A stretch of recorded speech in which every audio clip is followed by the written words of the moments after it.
remember though, when the stock market pulls back, we never know when or how or why, but we know that the stock market is going to be volatile.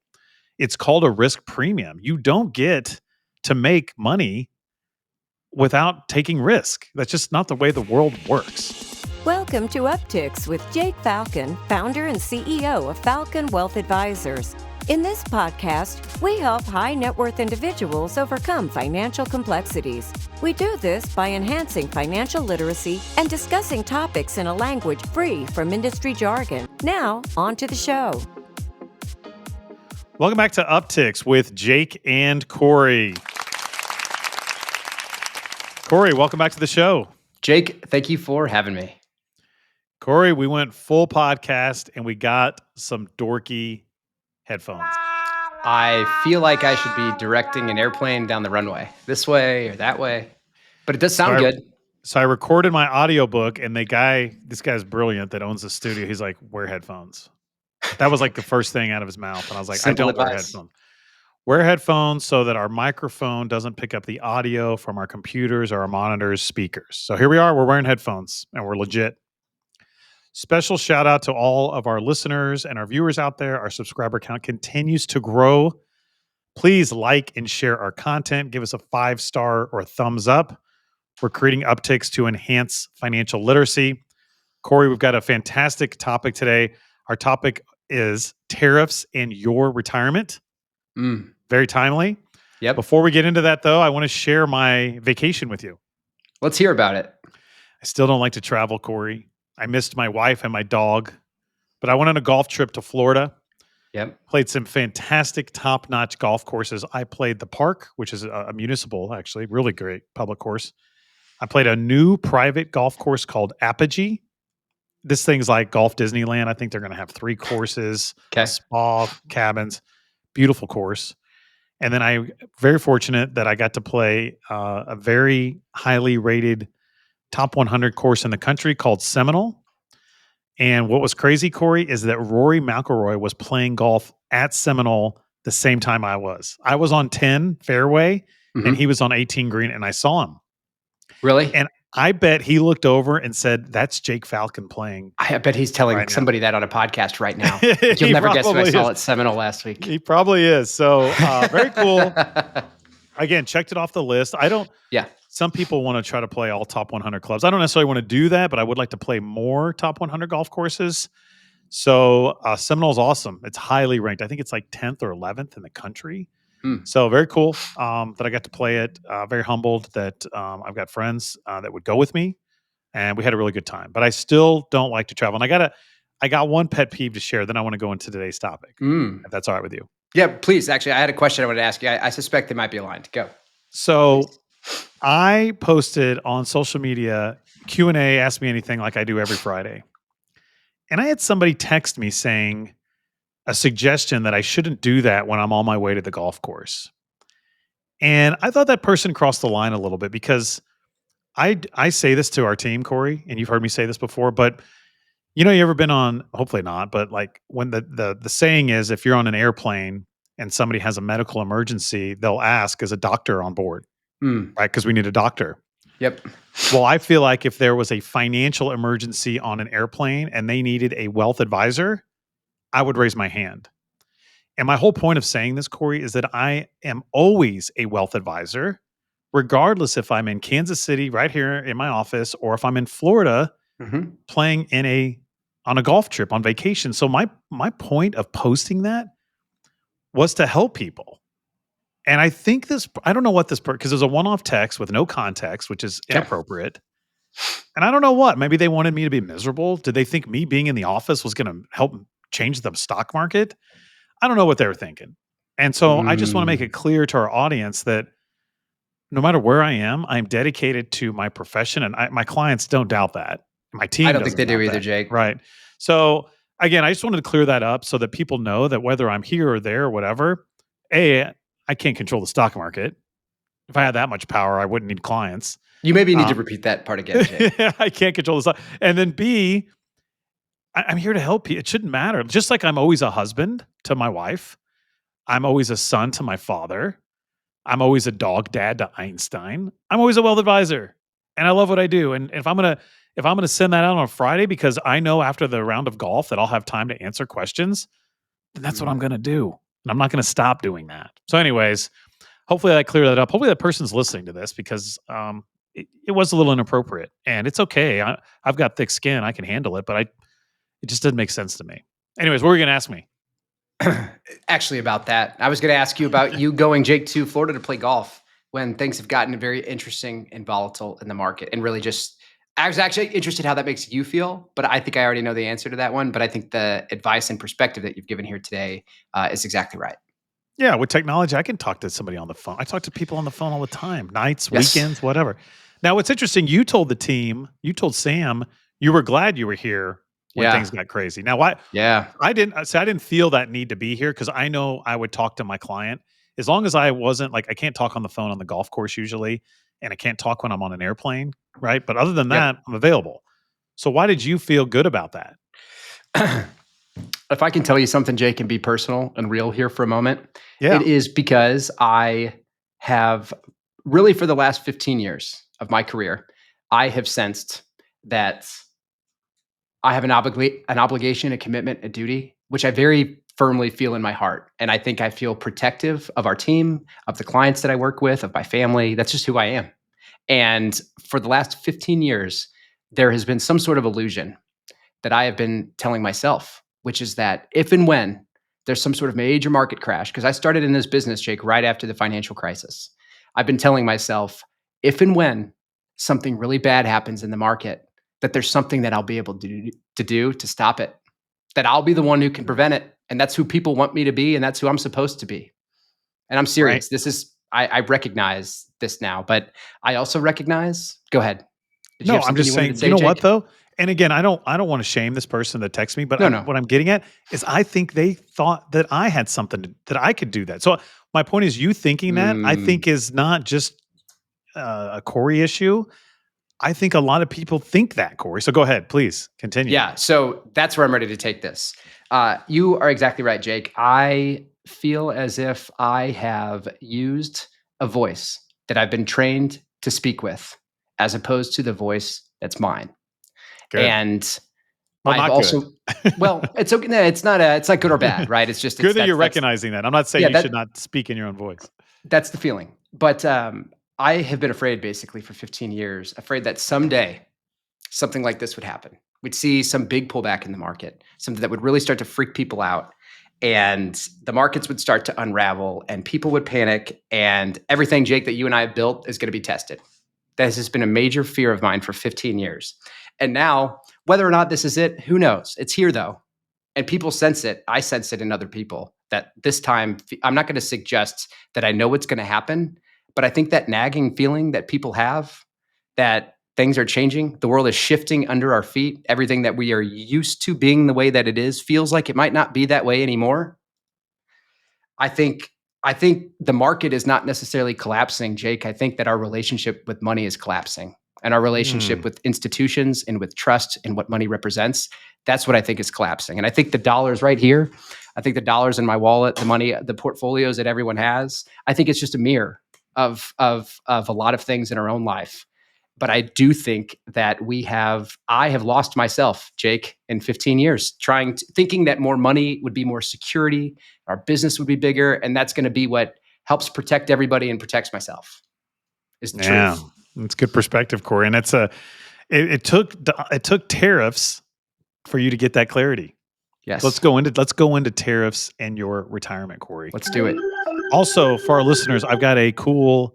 I want to talk about a first meeting I had with a podcast listener, Corey, who is taking a completely different approach to retirement at the end of Mm. today's show. I'll talk about it at the end of today's show. So, Okay, good. so thank you. I mean, I really appreciate you being vulnerable and sharing that personal thinking. And let's be clear, I don't think I'm hearing that you just want to do away with money and go live on the land here. That's not Not what my you're saying. suggestion at all. No, no, no, no, no. You're saying people have this, and this is why, Corey, we ask people, why is money important to you? Because I think what happens is that you can drill down and figure out what it is. Is it security or something else? And then there may be other ways to go about it. But let's talk about tariffs in your retirement because Let's do it. it is a scary time for people. And I read this in the Wall Street Journal. and I shared it with you before we started recording, is that I think it's complete, and this is somebody else's quote, but I think it's completely appropriate to have extreme thinking right now. Like you said, we don't know what's going to happen. I just had a meeting with a client before we recorded this too, and I said I'm hopeful that America comes out in a better position after this, and I think that's the whole point of it. Now, is this the way I would go about doing it if I was in the White House? No, it's not. So maybe some of our agreements with other countries need to be renegotiated, but I Mhm. don't think this is the appropriate way to do it. So, like you mentioned, though, everything as we know from a geopolitical standpoint could be changed or altered after this. So it's okay to have extreme thinking. It's not okay to have extreme action, though. So regarding your retirement, you Yes. don't need to go out there and start changing your allocation. I would argue the best thing you can do, let's say you're not retired, the best thing you can do is revisit your financial plan, continue saving or saving more and cut your spending. That's actually where it all should start, believe it or not. Before you do any portfolio or any other planning, if you are scared of what's going on, which is not, I probably shouldn't be saying this because it's not good for the economy if everyone stops spending money, but that's what you should do. If you're that Don't you think scared. people are scared, Jake?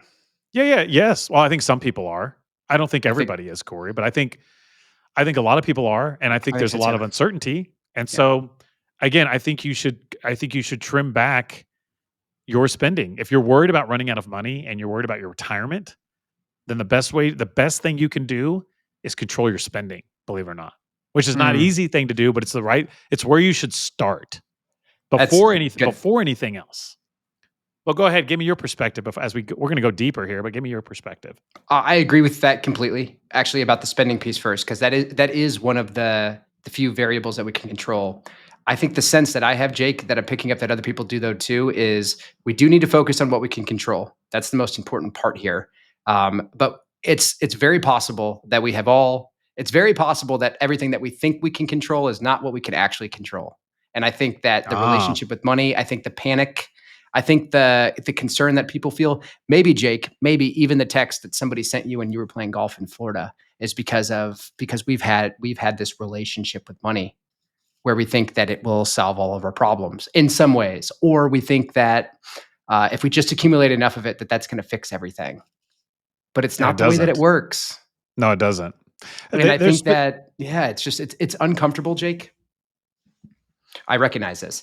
It's uncomfortable for you to say, look, whether I'm on the golf course in Florida or in my office in Mission Woods, Kansas, the market's going to do what it's going to do. right. But it's true. It's the truth. But I think that we all need to recognize that and recognize that, like, it just my feeling is that it's not like everything is broken or changing. It's sort of like we are quite literally in a paradigm where we're sort of reaching the edge of the map. Like, it's 2025. We see all of these things happening around us in the world. I'm not saying panic. I'm not saying go do something crazy.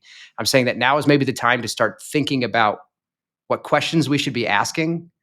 And this is also maybe the time to just recognize that the way that a lot of things have been for 50 years on systems and institutions and trust, a lot of that has, I mean, and with COVID, all of this, right? I mean, it's people are damaged and people need to Yeah. heal.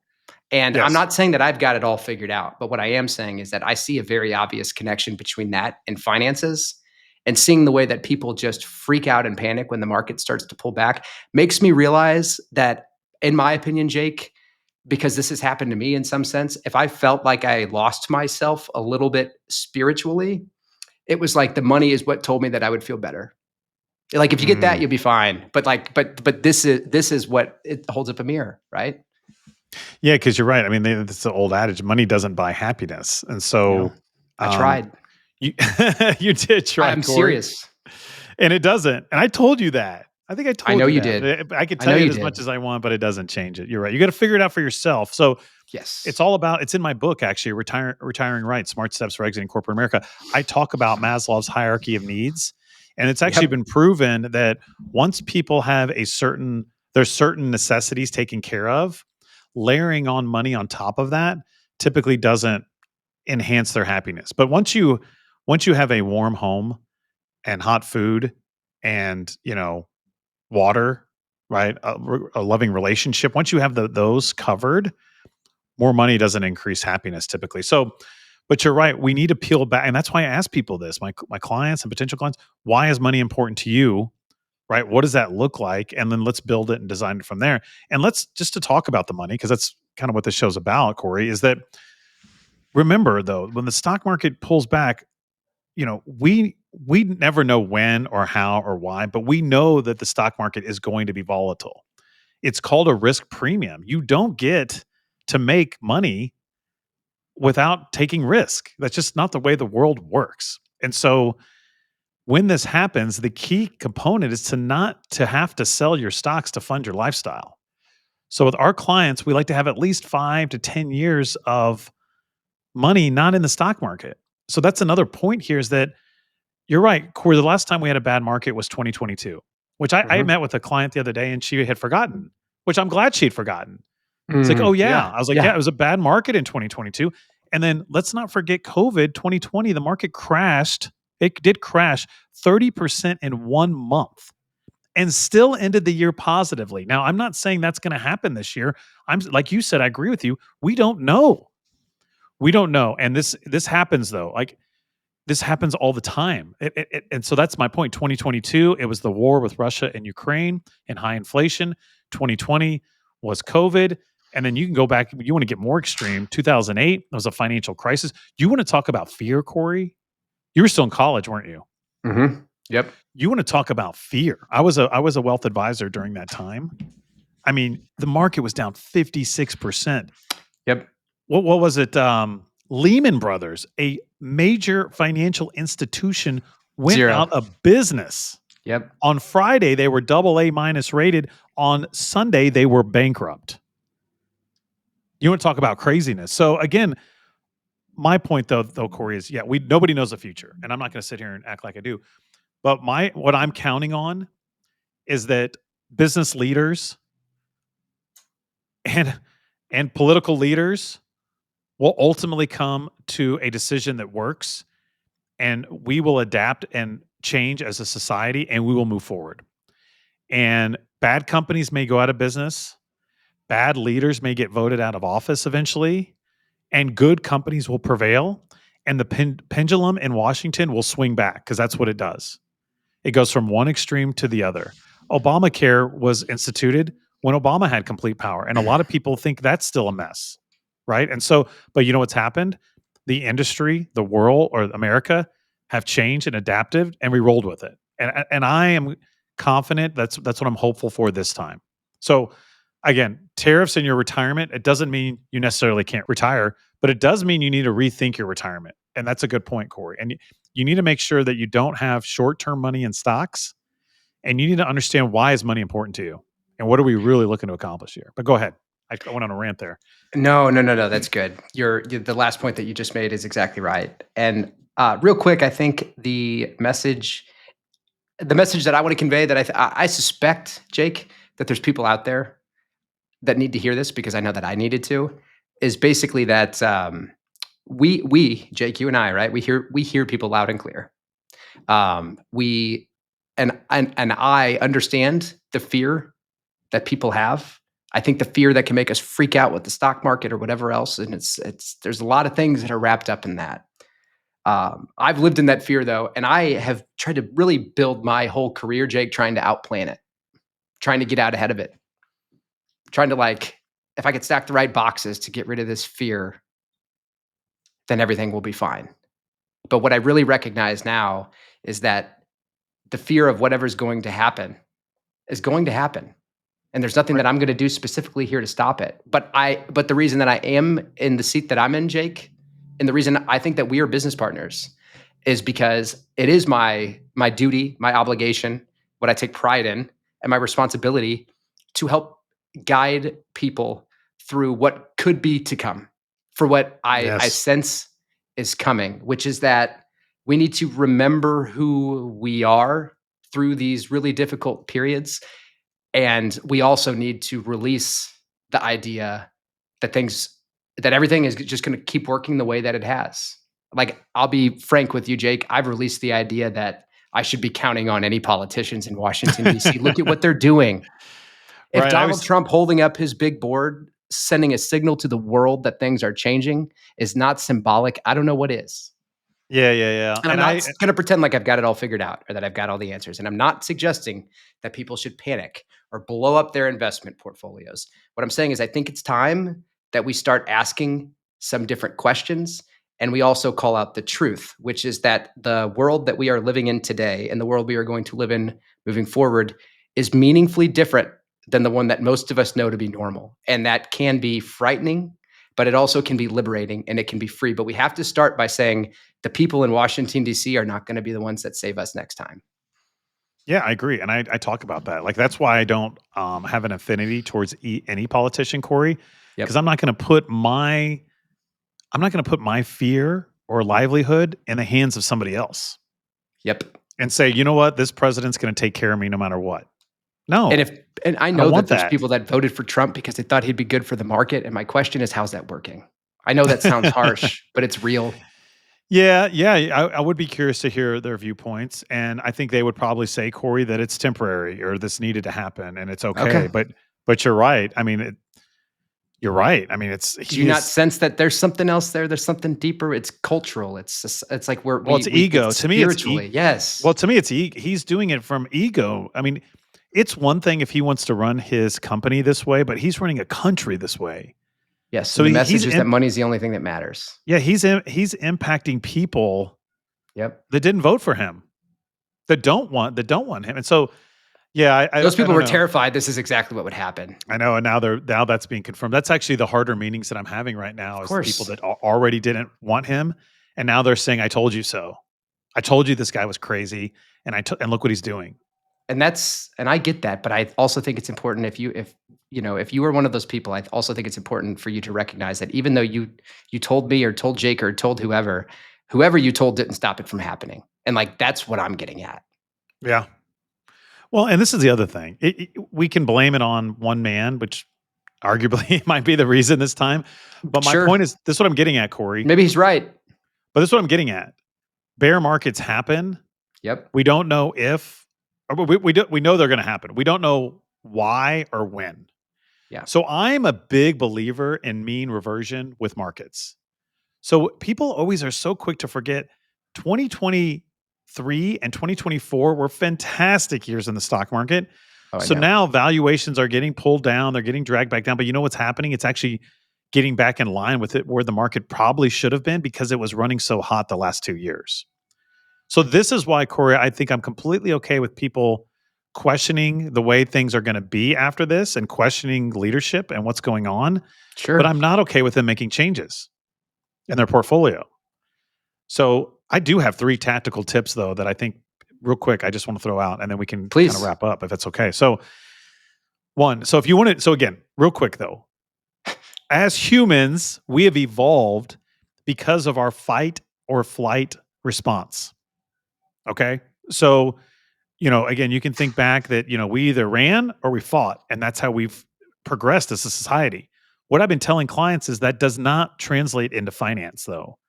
So you don't want to act on fear with your financial plan. It's been proven time and time again that people that do act on fear actually do worse than people that don't. And it's been proven, I would argue fight is the same thing as greed. And it's been argued that people that act on greed don't do well. So I want to encourage our audience to separate their natural, DNA of fighting or fleeing and recognize that does serve you well from a health, like a human standpoint, but it's not serve you well in the markets. And you've got to separate that. But I'll tell you, if you want to be, we're also not sitting on our hands. So if you want to be, if you want to be opportunistic based on what's just happened, you should meet with our financial planners and your CPA, and you should talk about doing a Roth conversion right now with your IRA. You should discuss tax loss harvesting. And if you have cash that you've been saving that you don't need for at least 5 years, ideally 10, you should consider adding to your equity positions. Those are 3 tactical strategies that I think everyone should be considering. And I'm telling you, when you think about those things, Corey, and you look at this market pullback as an opportunity to actually come out of it better, it hopefully will diminish some of that fear or worry or anxiety, saying, okay, this is what's happened. I know it's crazy. My stocks are down. What can I do to take advantage of it? I'm telling you, those are 3 things you should meet with your financial planner about right now. We've got 4 planners on Good. staff at Falcon Wealth Advisors. All you got to do is call them. All you have to do is email them, and they'll set a meeting with you. They're happy to crunch the numbers and go over this with you. This is what these guys do. So we hired them to do. Yes, and I appreciate, Jake, what you are saying right now, because it is you are not trying to sell somebody fake certainty of Right. here's what's going No. to happen. You're trying to No. tell people here's the smart things to do in the light of what we're seeing. Yes. Which is exactly which frankly is why you are in the position that you're in, doing what you do. I think though, the point that I have, a little bit of a different advice, Jake, is just some questions to consider. And that is what we see happening in the stock market. Do we see a financial collapse, right? Or a cultural one? Is the real issue here what is important and what has meaning? Is the real issue here that the money that we've all worked to accumulate gives us false security?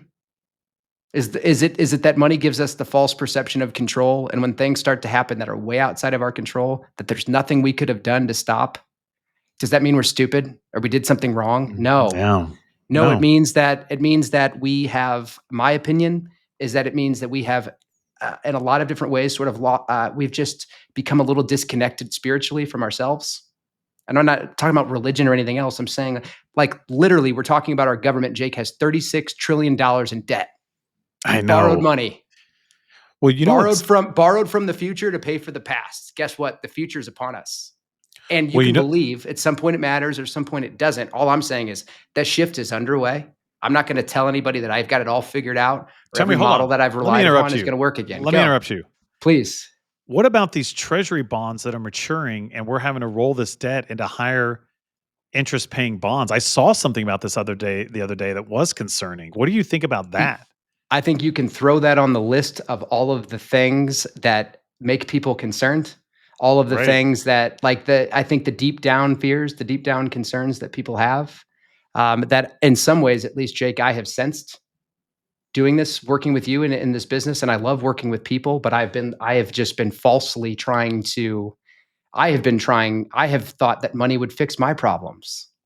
And it doesn't. That's good that you realize that. And what I also realize now, though, is that, it's not. Credit to you, Cory. And look at what, because look at what can happen. Right. And it's like, if I did that, if my worth was directly tied to my money and my money just, it's a horrible way to live, gets killed, that means I'm not worth anything anymore. I think the bigger point is that, of course, money's important, but we've got to be real about what it is. And it's not the only thing that matters.